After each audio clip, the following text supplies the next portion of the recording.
El dilema del tranvía, propuesto por la filósofa británica Philippa Foot en 1967, es uno de los experimentos mentales más famosos de la filosofía moral.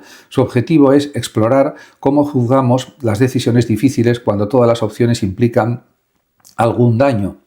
El dilema plantea una situación imaginaria. Un tranvía avanza sin control por una vía y se dirige directamente hacia 5 personas que están atadas a las vías y no pueden escapar. Si nadie hace nada, el tranvía las atropellará y morirán. Sin embargo, tú estás junto a una palanca que puede desviar el tranvía hacia otra vía.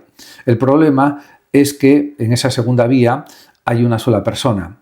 Si accionas la palanca, el tranvía cambiará de dirección y esa persona morirá en lugar de las 5. La pregunta fundamental o central es sencilla, pero profundamente inquietante. ¿Deberías accionar la palanca?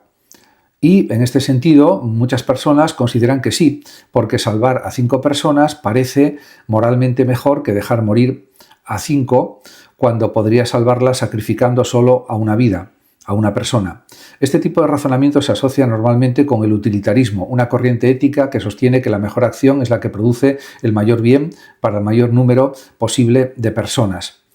Sin embargo, otras personas sienten que accionar la palanca implica convertirse activamente en la causa de la muerte de alguien, algo que moralmente puede resultar problemático.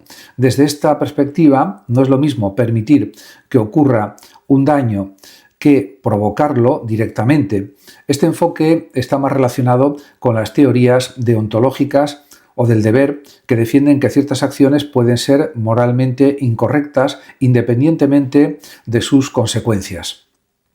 El dilema del tranvía se volvió aún más influyente cuando otros filósofos introdujeron variaciones del problema. Por ejemplo, en una versión posterior propuesta por la filósofa Judith Jarvis Thomson, el tranvía solo puede detenerse si empujas a una persona desde un puente hacia las vías. Aunque el resultado numérico es el mismo, una persona muere para salvar a 5, muchas personas sienten que empujar a alguien es moralmente mucho peor que accionar una palanca.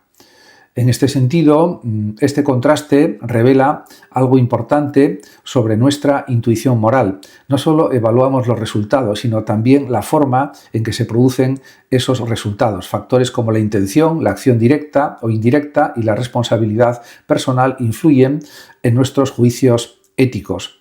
Por eso, el dilema del tranvía sigue siendo una herramienta fundamental en filosofía, psicología y ética aplicada. Nos obliga a reflexionar.